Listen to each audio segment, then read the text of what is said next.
You are listening to Radio Maria Canada. We now present the Health Hub, hosted by Kathy Biasi.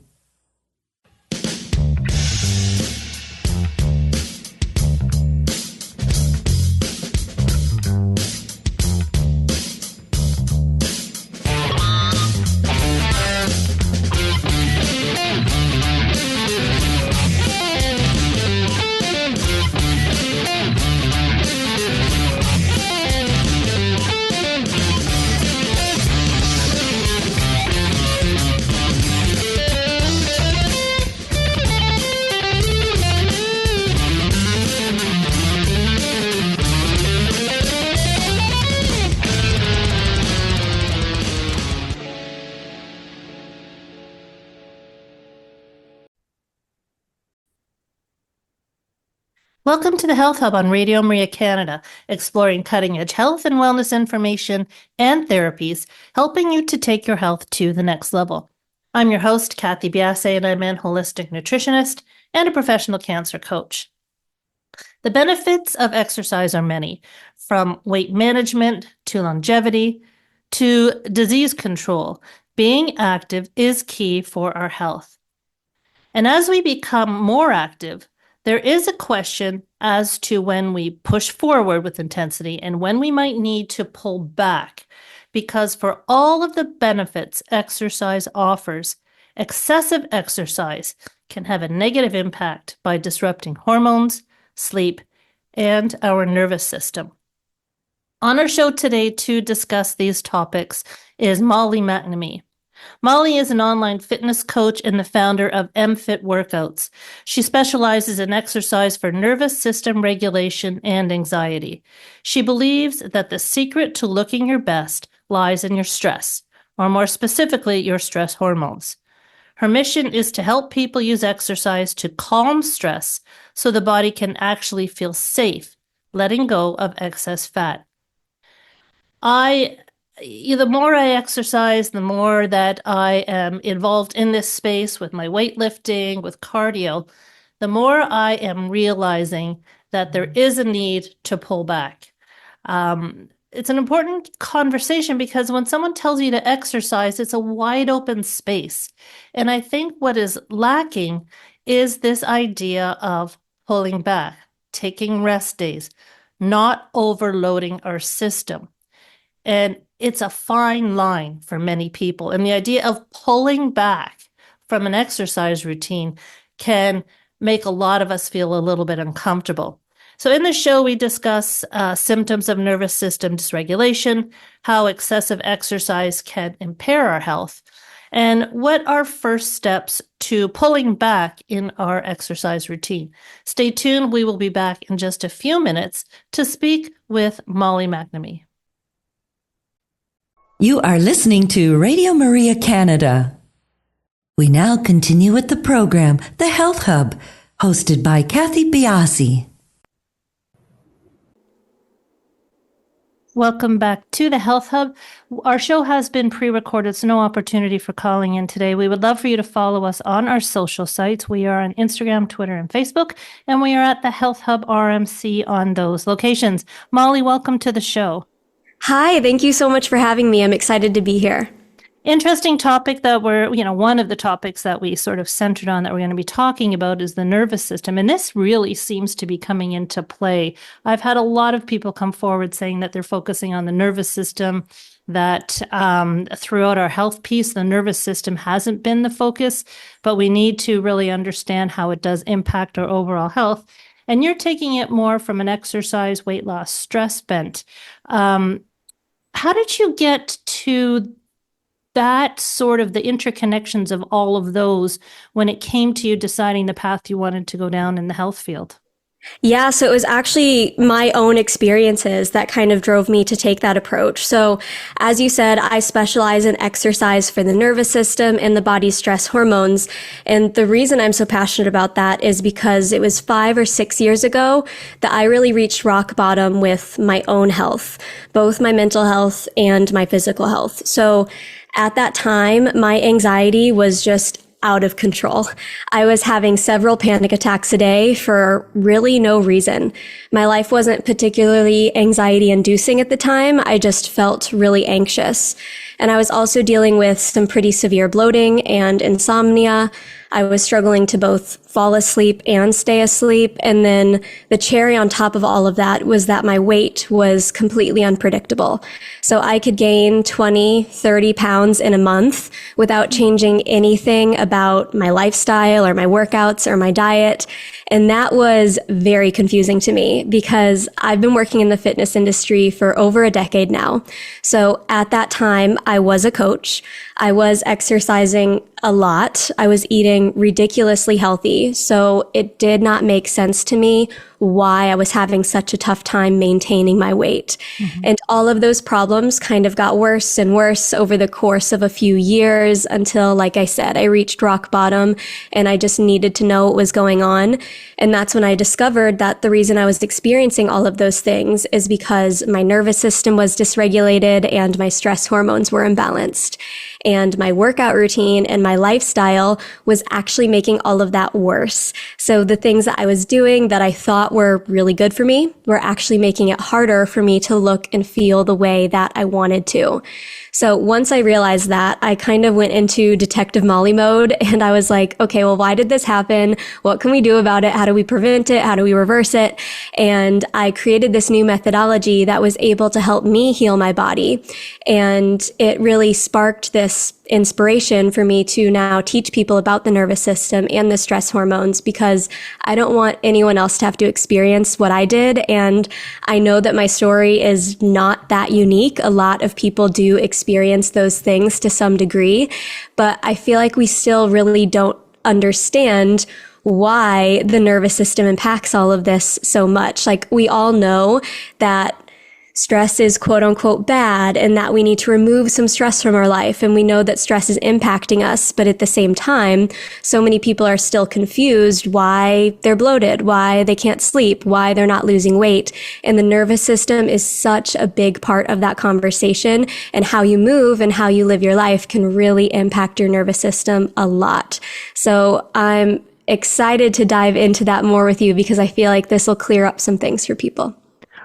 Well, okay, so we're talking exercise, nervous system, stress hormones. What comes first, the chicken or the egg? Is it the nervous system leading the stress hormones? Because you said you didn't find that you were particularly stressed. Is it over-exercising, dysregulating the nervous system leading to stress? How do you, delineate where to start with all of this? Yeah, so I would say it starts with the nervous system. So your nervous system is what is causing your stress hormones to become imbalanced. And I've learned so much about stress in the nervous system over the last few years.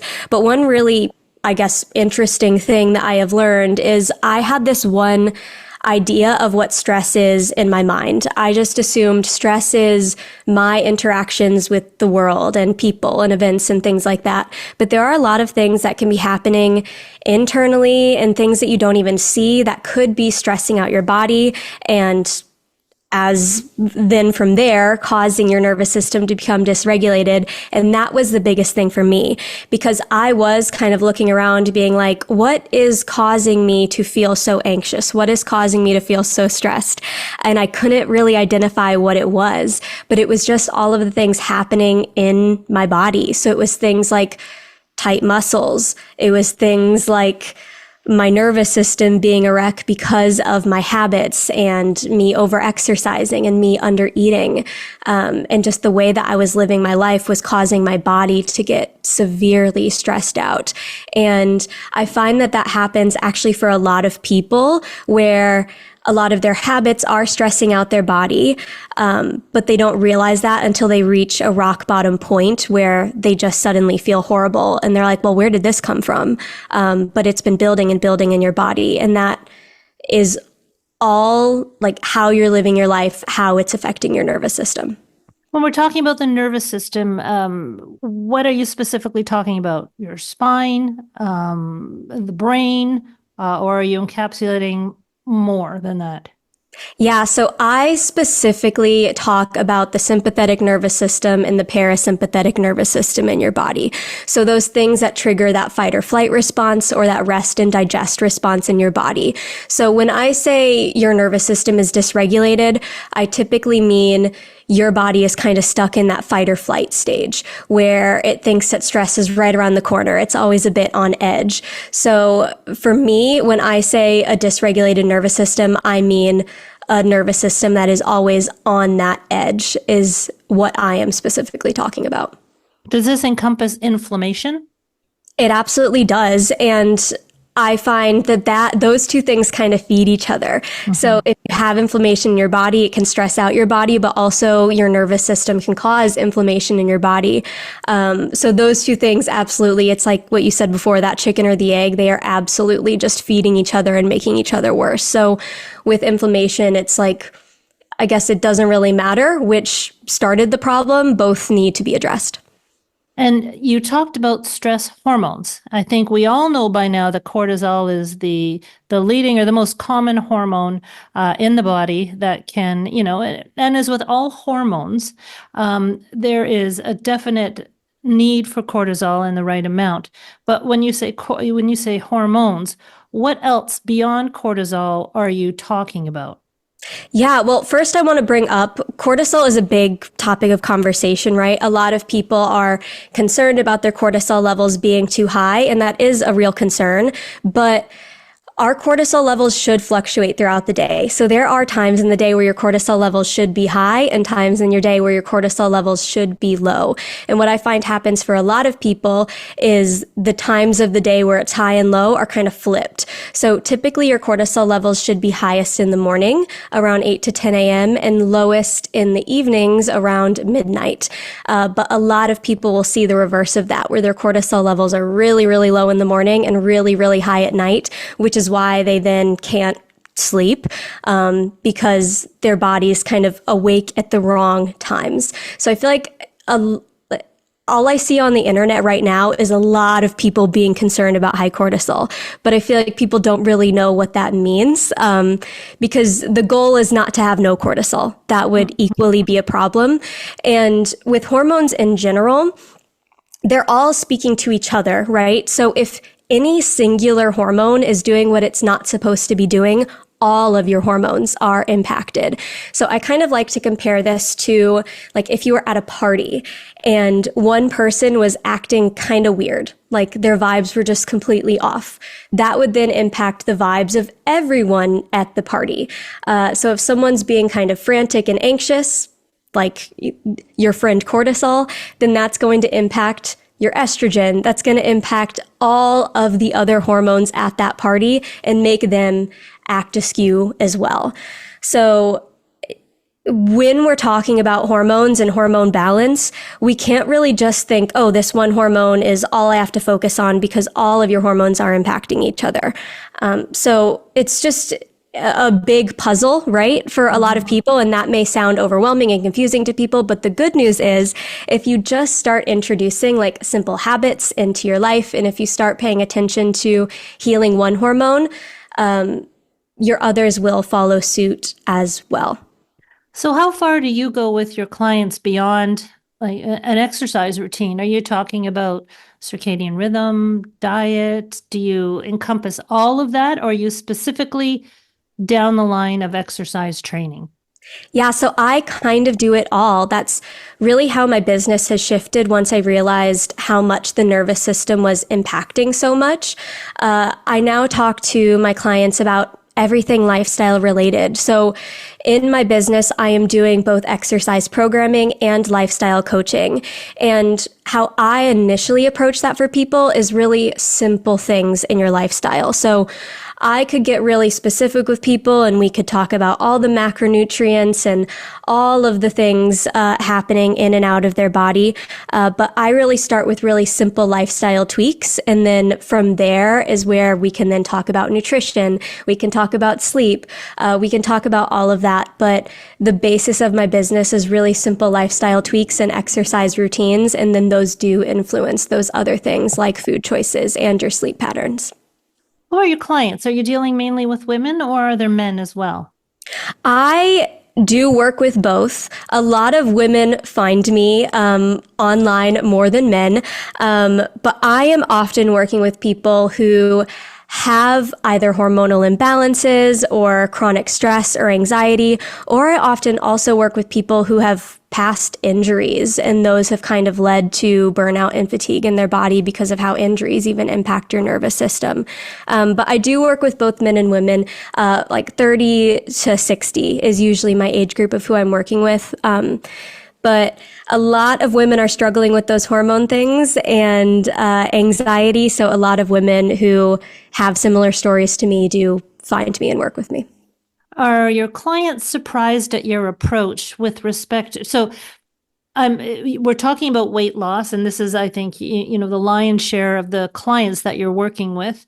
Are people surprised to see the interconnection between why they're not losing weight and how they can lose weight? They are always very surprised by that, and also the fact that my approach as a coach is less is more. So usually when people come to work with me, they've already tried like 5 other things at least. Like they've tried quite extreme diets. They've tried quite extreme exercise routines. And then they come to me and I say, okay, we need to scratch all of that and calm things down. Mm-hmm. So that is often very surprising for my clients because they think, well, I'm not losing weight. I'm not losing body fat and I'm trying all of this stuff. So now you're telling me that I need to do less? Like that seems impossible because this already isn't working. But the reason all of that isn't working is because doing all of that extreme stuff is stressing out your body more and causing your body to, want to protect you and not want to allow you to lose weight. So my clients are definitely surprised when I tell them we need to step back and not do anything too extreme, but they are then pleasantly surprised when the stuff we are working on with their nervous system and their stress and their anxiety then influences their body's ability to lose weight. I've had clients before come to me who are just laser focused on weight loss, and I've also had clients come to me who are just dealing with pretty severe anxiety and they want to learn how to exercise without triggering panic attacks. Mm-hmm. And then both people are often very surprised that the workout routine and the habits that they're given to do help with both. They help them lose that weight and also lose some of that anxiety that's weighing so heavily on them.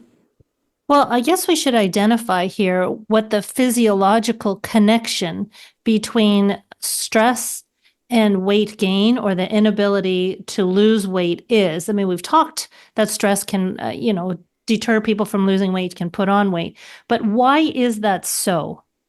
Yeah, so our bodies are so cool. They have this whole stress response system, which is great. We need our body to have this stress response system because if we are in a truly stressful, scary situation, we want our body to do what it is supposed to do. But when your body is stressed, its main job is to protect you. So in an attempt to protect you, it is going to slow down your metabolism because it wants to conserve as much energy as it can.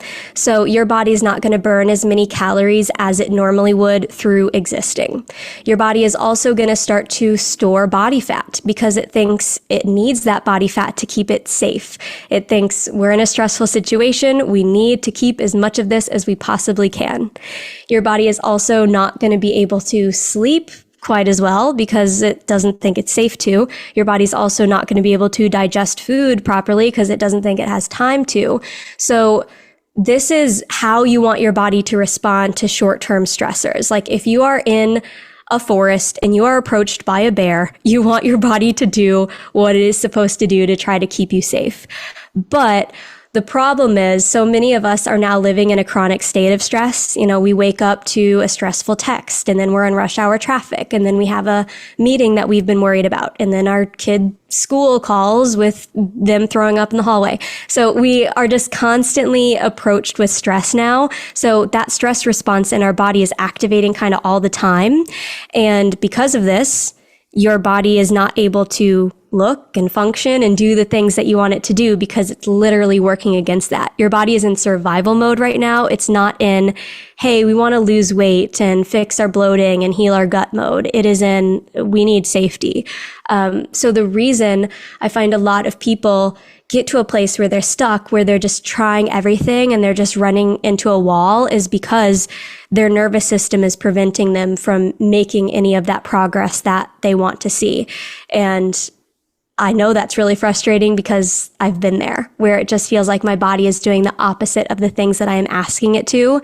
And again, that's just your body doing its job, what it is supposed to do. So the goal is then we need to break apart some of that stress you're experiencing. I never tell people that you need to remove all stressful things from your life, because that's literally impossible. But instead, we need to manage and adjust how you're handling the stress in your life, so that it doesn't become all consuming in your body, to where your body just feels like it is stuck in survival mode and not allowing you to do anything outside of survive. Are these aha moments for your clients, like, I never realized, or do they come into you with symptomology knowing that there's an issue outside of the amount of exercise that they're doing? Basically, are there symptoms that are very identifiable to somebody before they've come to you that will indicate chronic stress and chronic inflammation? Well, there are tons of symptoms you can look out for, and I would say it's probably 50-50. Some of my clients are coming to me aware of these problems, but there's equally just as many people coming to me just completely confused about why they're not losing weight, or they're blaming other things. They're like, I'm too old now. My body's not responding anymore. Or women going through perimenopause, saying that that's the problem. And all of these things do impact your nervous system, age, and your hormones fluctuating. But there are a lot of people who are very surprised, and there are a lot of people who understand that what they're experiencing is a problem. They just don't know how to fix it. But there are so many symptoms that you can look out for. And I've actually written an ebook that has like a huge symptom checklist with over 30 symptoms. I'd be happy to get that to your listeners. But some of the big symptoms that you want to look out for and that someone may be experiencing is your energy. So if you're feeling tired all day long, but then struggling to sleep at night, that's a big indication that something is up with your nervous system. A lot of people will then either struggle to fall asleep or stay asleep. Some people find themselves waking up at 3 a.m., 4 a.m. every day feeling wide awake, but then they know they're going to be tired all day long. If you have a weak immune system, that can be a big indication that your nervous system is dysregulated. So that could mean maybe you're always getting colds, or if you're a teacher who's constantly bringing home pink eye, or if you get chronic UTIs, things like that can indicate that something is up with your immune system, and your nervous system could be the cause of that.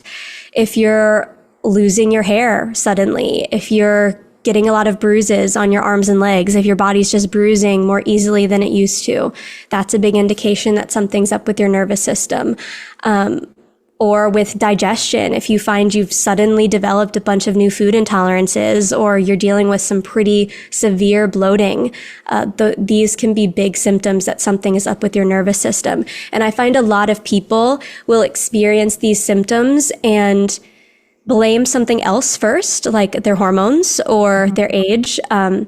But getting down to that root cause of the nervous system can be the game changer for people. So that is usually the aha moment for the clients that I work with, where they've kind of been blaming something else that was also just a symptom of their nervous system causing chaos in their body.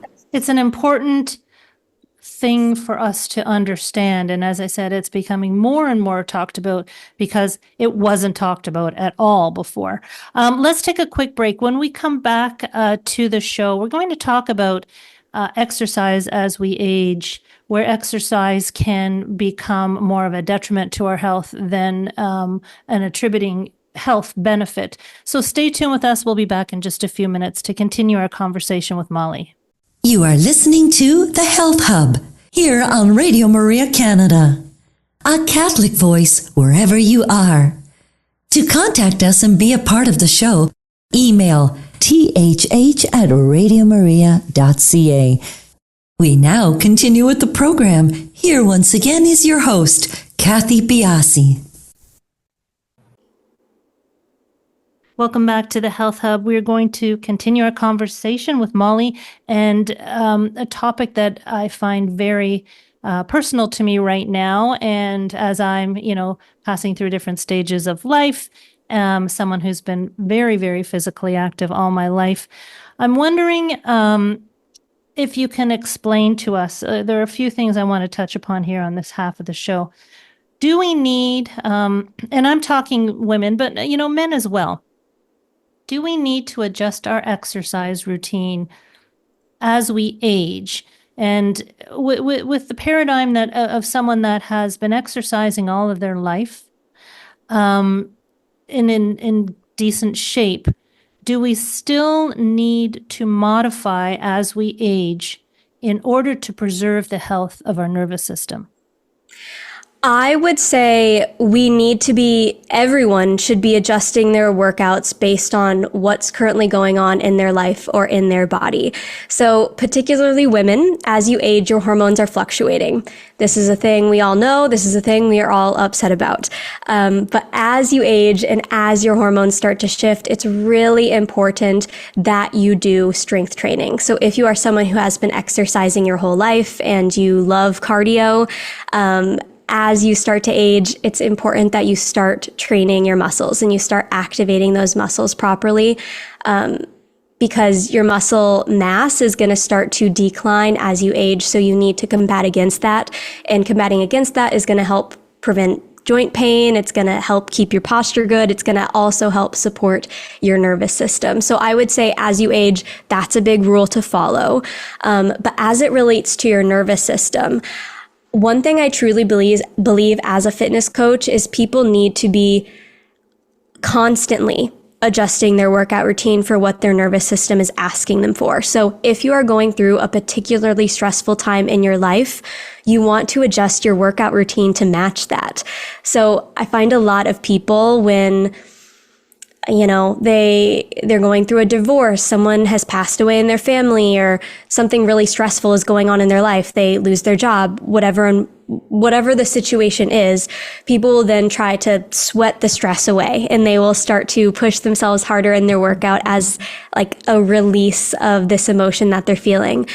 But that can sometimes make the problem a lot worse, because there is this stress already sitting in your body, and throwing a lot of intense exercise on it is going to stress your body out even more and leave you feeling even more anxious, even more fatigued, and in a worse place. So as a rule for me as a coach is we should all be constantly checking in with our bodies and adjusting our workout routines for what our bodies are asking for. And sometimes you don't know what your body is asking for, but I know your initial question was as you age and as your hormones shift, you should be focusing on a more moderate intensity and really focus on feeling your muscles in your workout instead of just doing high intensity cardio every single day. That's not what your body is going to want.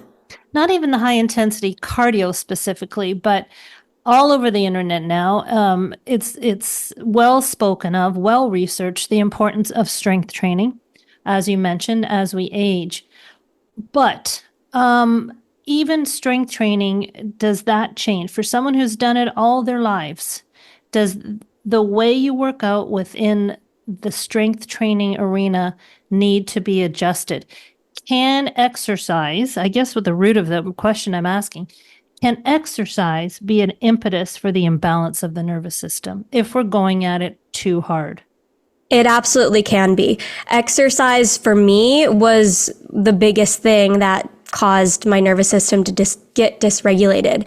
And I have been exercising since I was 4 years old. I was doing gymnastics from that age.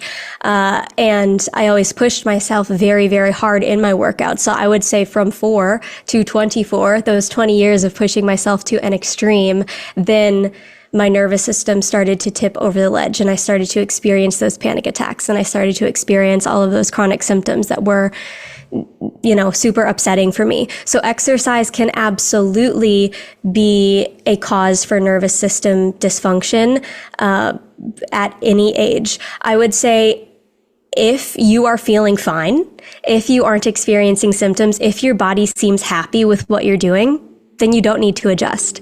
But if your body is starting to kind of cry out for help and ask for something different, then it is important to honor that and to start shifting things. I wish I could say there was like one hard and fast rule that I have for everyone of like, you reach 67 years old and this is when your workouts need to shift to this, but that there isn't really a rule for that, at least for me and how I coach people. I coach people as true individuals, and it's just finding what makes sense for your body. So if you are someone who is prone to anxiety, if you are someone who is a bit more sensitive to stress, then you do want to kind of have cautious eyes as you age and as you look at your workout routine and see how you could start to shift things. So I would say it's more individual based on personalities, based on what your hormones are doing, based on how you are feeling. So I honestly recommend that everyone keep a little vibe check journal where you write down how you're feeling every day. Write down how you slept, if you're bloated at all, how the bathroom situation has been going, and just keep track of some symptoms of things you may be experiencing. And if things start to uptick and get a little worse for you, then that's when you want to start to adjust things. But adjusting just because isn't necessary in my eyes. Okay. What did you do? Let's talk about a real practical approach to the situation. Can you give us an idea of what you did to change the health of your nervous system, to reacquaint your body with the proper exercise? Absolutely. So first I'll say what I was doing previously, because then I think that'll give you a good visual of how things shifted. So prior to the shift, I was lifting the heaviest weights I possibly could. So I was going to the gym and I was doing probably 90-minute strength routines with the heaviest weights I could possibly move. And on top of that, I was doing high intensity cardio. So 20 to, this is bad, but 40 minutes of pushing myself to an extreme in my cardio routine. And this is things like doing burpees, running sprints, very high impact exercises. So I was doing those two things and I was exercising way too much. Like I was doing those things every single day. So that's a big extreme. So don't do that. But you may find that any balance of those things can start to shift your nervous system in a way that you don't like. So when I started to make the shifts, the first thing I did was shorten my workouts. So I was working out for, like I said, 90 minutes to 2 hours most days. And I know that for a lot of people listening, that's going to sound so extreme, but that is what I was doing. And I severely cut back and I started doing just 30-minute workouts. And not every day. I would take at least 2 rest days a week. So that was the biggest and most significant change that I did make, was shortening my workouts. I also, when my nervous system was a complete wreck, I stopped doing high impact exercises. So I wasn't jumping, I wasn't running.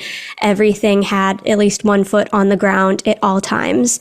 And that was very beneficial to me. And then finally, I made the swap of high intensity cardio and pushing my body to an extreme to then doing something that's more moderate intensity, where I could speak in a full sentence while doing the workouts instead of me gasping for air and feeling like I can't breathe the whole time. So those were the 3 biggest changes: dialing down the intensity, shortening the workouts, and then also exercise choice and not doing high impact pounding exercises like jumping or running.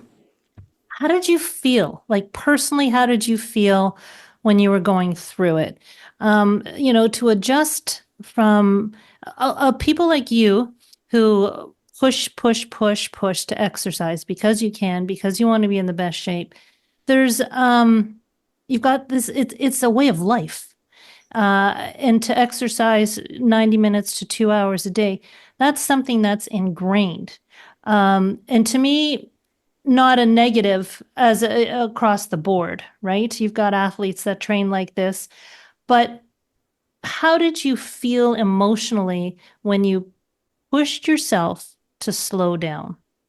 Yeah, okay. I have two things to say here. First, I want to circle back to you saying athletes train this way. And that is a point that I make a lot on my social media platforms of, yes, athletes train this way. And they also have off seasons. And they also have like a whole team helping them with recovery. So as normal, quote unquote, normal people, who don't have off seasons and don't have a massage therapist and a physical therapist and someone that they can see every day, it's not super realistic to want to train like bodybuilders and athletes who have those resources. But for me, it was a big learning curve. And it was not comfortable for me to make those changes. And that's just me being flat out honest, is I wanted to do more, but then I very quickly started to feel better. And when I started to feel better, I was like, oh, okay, I believe in this and I like this more, because we all are like, we want results, right? We want to look different. We want to feel different. So once I started to feel and look different, I was like, ooh, I kind of like this now. It made me enjoy it more.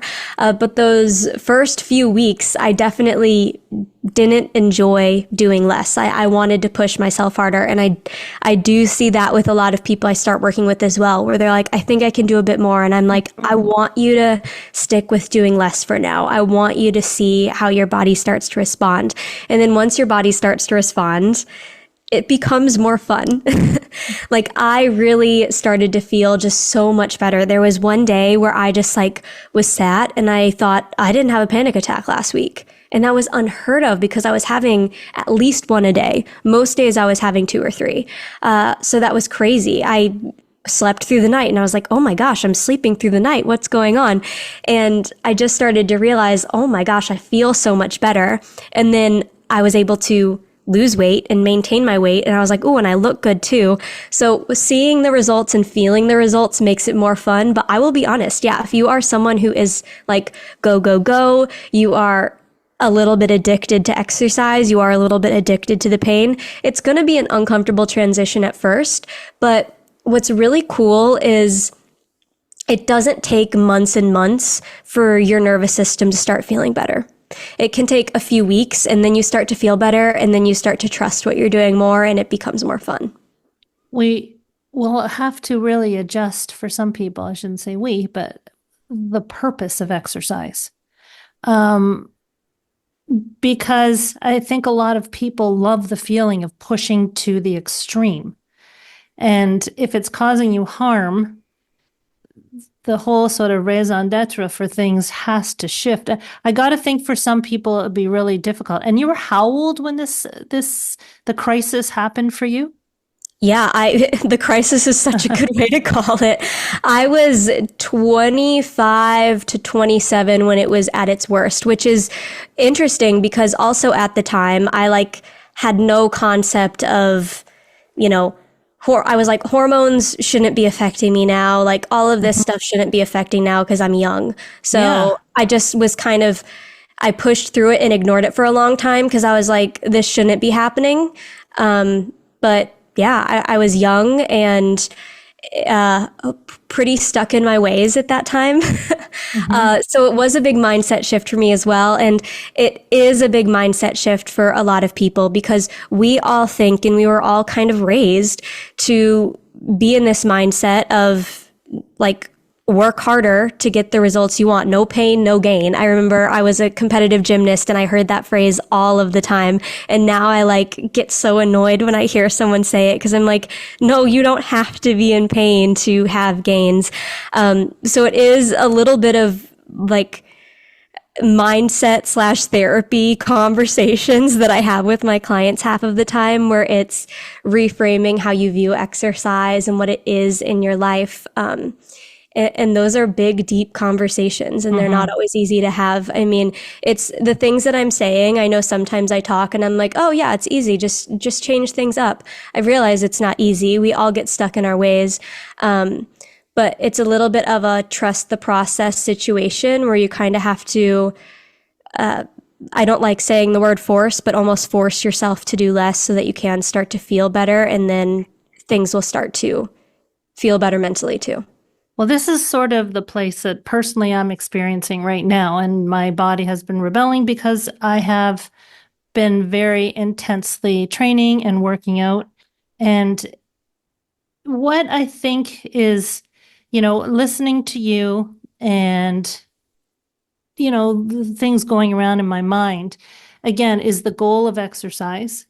Personally, when you're taking on exercising, the goal of exercising, maybe you can step here and talk about, if you lift 5 pounds, eventually you're going to get used to 5 pounds. When do you push? That's an important piece because people do want to get in better shape. But where do you push versus, not pushing to impact your nervous system in the wrong way? That's something, I'd love for you to address. And the other thing that pops in my mind every time you're talking is that this is not a common thing that many trainers speak about. And sounds like it could be a huge disservice to clients.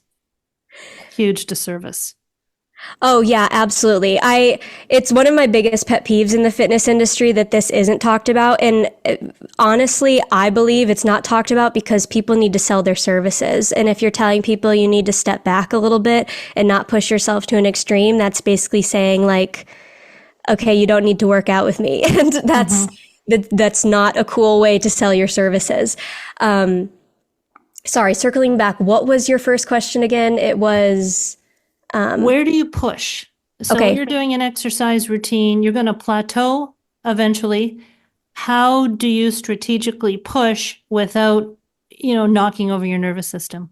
Yeah, absolutely. So this is where I feel like a lot of people, and again, this is the fitness industry as well, they will start a workout program and they're like, this is what I do now. Like, this is what I'm following all of the time. And they don't really want to shift or change out of that program because then it's like, okay, they either stop a program because it's not working or they just fall off with accountability. That's the only reason they would stop a program. But otherwise I'm doing this, nothing has to change. But people really should be constantly adjusting their workouts for their goals, what their body is asking for, and what their body is doing. So your question was, when is it the right time to push? The right time to push is not when you are feeling excessively stressed or anxious. That is the time when you want to dial it back. But if you're feeling good and you're not experiencing symptoms of a dysregulated nervous system or a bunch of hormone imbalances, that's a good time to push. So when you are feeling your best is when you can start to dial up the workouts. So when a client comes to work with me, this is literally what it looks like most of the time. So we start with a one-on-one call where we chat and I see what's going on in their body and in their life. And then I usually have them do something that is not a lot of work. Like I'm having them work out a couple times a week, maybe for 20 minutes, and they think this isn't going to be enough. And I'm like, trust me, do this for a couple of weeks. We start to introduce little habits into their day to day that can help them calm their body and calm their nervous system. And then when they start to feel better, I start to bring up the challenge a bit. We either add another day or I make the workout just a little bit longer, or I'm challenging them to pick up a slightly heavier weight, or I'm just giving them harder exercises to do. So the way I operate is we start slow. We try to be gentle with the body so that your nervous system can feel safe and we can prime the body for change. And then gradually increasing the work and the intensity from there. And then I get a call from a client who's like, oh man, my kids are out of control this week. I am just feeling swamped and overwhelmed. Then I dial it back for them for that particular week. So it's just adjusting literally based on what your life and what your body is asking for. So the time to push is when things are feeling most aligned. But what I really help my clients focus on is when they should start to dial back, because we can get stuck in our ways of, well, this is the workout routine I was supposed to do and I'm having a really tough week. I'm feeling really emotional and sad, but I should just push through it anyway. Pushing through when your body is not feeling good is actually not that beneficial because you're just going to make your body more tired and your body isn't primed for change at that time anyway. So Literally, when I'm working with someone, I'm just always like keeping my eye on what's going on in their life. I'm asking for their feedback on how they're feeling. And then I'll help them push when I'm like, I think you're great right now. I think your nervous system is happy. I think you're good to go. But as a rule, because I know you asked how to make sure you don't upset your nervous system by pushing. If you just don't work out for longer than 45 minutes, that's a rule that I have for all my clients. I'm like, we're just going to stop the workout at 30, 40 minutes. That's the most that you need. Always allow for rest days. So allow your body to have 1 to 2 rest days every single week. And if you're doing those 2 things, it'll help your nervous system not get overwhelmed. So just controlling literally how much you're exercising can be enough to prevent your nervous system from feeling scared or feeling anxious and overwhelmed and then screwing everything up for you. Well, for me personally, it's a very timely conversation, but I think in general, a lot of people are exercising. I think personally, people are exercising more, seeing the value of it more. The studies are coming out more. There are a lot more professional women who are talking to women about the importance of strength training, the importance of exercise to prevent disease, exercise to prevent aging. But this needs to be talked about because excess exercise can be detrimental, and it can be severely detrimental. And I've seen that. And it's not just an upset stomach or not being able to sleep. A dysregulated nervous system, a parasympathetic and a sympathetic system that are not functioning properly can wreak havoc on a body. So I think that what you're doing and the speak that you are giving us is vital for those of us who are exercising and may not be kind of understanding what we're doing to our body. Are you taking clients over Zoom, or what am I trying to say here, remotely, or do you only deal with people directly one-on-one? My business is actually entirely virtual now, which is really exciting because it allows me to work with people from all over the globe, honestly. But it's all virtual, and I work with people either on a one-on-one capacity, or I do have a community where you get a bit of one-on-one coaching, a bit of community coaching. It's kind of a hybrid of all of that stuff. And I am taking new clients into either of those programs. And I also want to circle back to something that you just said because it made a thought come into my mind. We all do know that exercise is good. There's all of those like studies and stuff. But something that I find so interesting is if you go to a doctor and they're like, oh, you should exercise, it's going to be helpful. If you go to a therapist and they're like, exercise will help with your stress, I think a lot of people then instantly think about the extreme of exercise. And that is what is detrimental, is people instantly assuming, okay, I need to exercise, so I should start running every day. Or, oh, I need to exercise, so I'm going to start lifting weights at the gym every day. It doesn't have to be that extreme.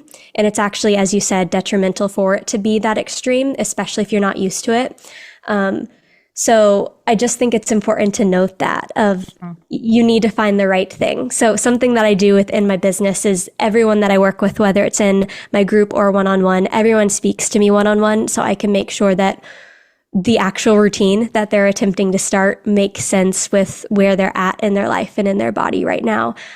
Because I do think everyone's starting point should be so different, which is why I think that advice of, oh, you should start exercising and just leaving it there is a little bit dangerous, because there does need to be more guidelines than that.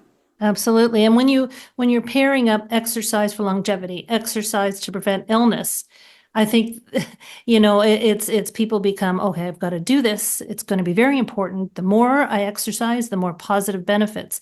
But there's that line. And I think it's really important that we all understand that. Where can people get a hold of you, Molly? Yeah, you can find me on my website, which is just my name, mollymcnamee.com. And if you listen to this conversation and you related to it, you can absolutely download my ebook for free, which again has that huge symptom checklist. It dives in more into stress hormones and the nervous system, and specifically what habits to start introducing into your life to support both of those things. So if you want that free resource, it's on my website, mollymcnamee.com/cortisol. So you can get that there, but I'm also all over the internet.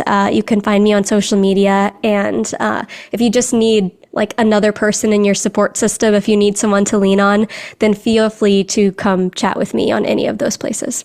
Well, thank you so much. It's been a wonderful conversation, Molly, and I wish you all the best in your endeavors. And thank you so much for being with us. Thank you so much. Everybody, we will talk to you next week on the Health Hub.